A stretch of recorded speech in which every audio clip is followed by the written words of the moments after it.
The questions to motion be agreed to. I give the call to Member for Eden-Monaro. Thank you, Deputy Speaker, and I want to thank the member for Fisher for this motion. 2020 has tested our resilience in ways that many of us have not experienced before. In fact, on the back of prolonged drought, and before we even ticked over to 2020, thousands of people across Eden-Monaro were woken on New Year's Eve by a firestorm that came and took so much from us all. Not only did the New Year's Eve bushfires and those that followed decimate more than 750 homes across Eden-Monaro, people were killed, livestock was lost, fences were trashed and communities were displaced. As the Black Summer bushfires unleashed their fury on Eden-Monaro over the following months, people lived through a deep sense of fear and heartbreak that in many cases has changed us forever. For the thousands of family members whose homes and belongings were destroyed, this year has seen them relive their trauma by trying to navigate the complex web of support that is available. Bushfire-affected people often describe to me the challenges of trying to understand their bushfire attack level or dealing with neighbouring government-owned land agencies, all while living with what they call brain fog. And for those of us who weren't directly affected, many were forced to evacuate their homes 3 or 4 times, shut down their business in the height of the busy summer period, or support family members or friends who had lost everything. The stress on our communities and on our systems was unfathomable. And for many, the stress has continued, while 2020 has continued to throw us curveballs. The COVID-19 pandemic meant that just as bushfire-affected communities started coming together to process the shock and pain, they were separated again.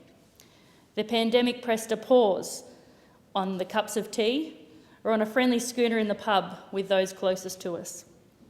But most devastatingly, it meant that many of the support services like counselling couldn't happen on the ground where it was needed most.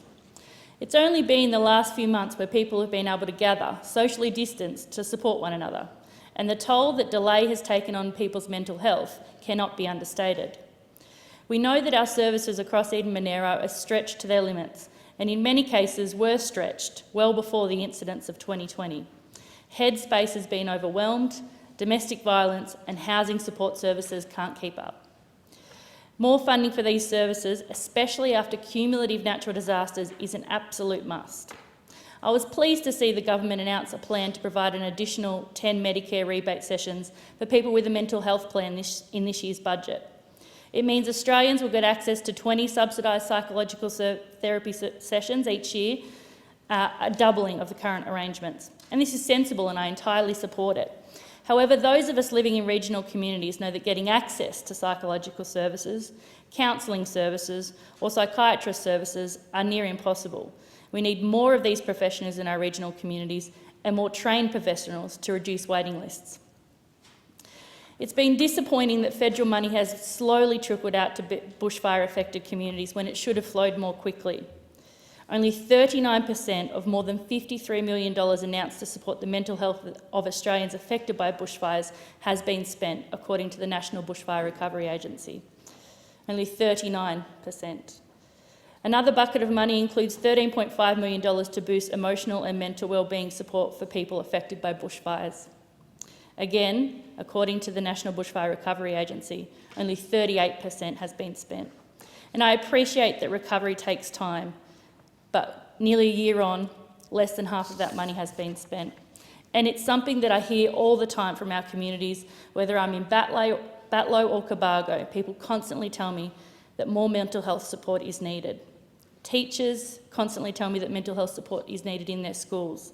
And we know that those on the front lines, the heroes who risk their lives for us, deserve proactive and ongoing support. Right. And I urge the government to fast-track this spending because it is vital and desperately needed by so many.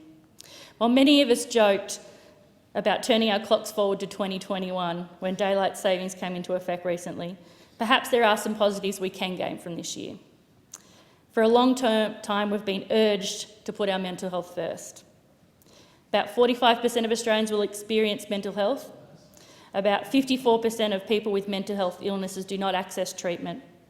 After this year, I think the message has sunk in. It is okay to say you are not okay. I hope this community empathy and understanding continues and grows into the future. And as I at the start of my remarks in 2020, I said it had tested our resilience, but it's also a timely reminder of what's important. Time has expired. The time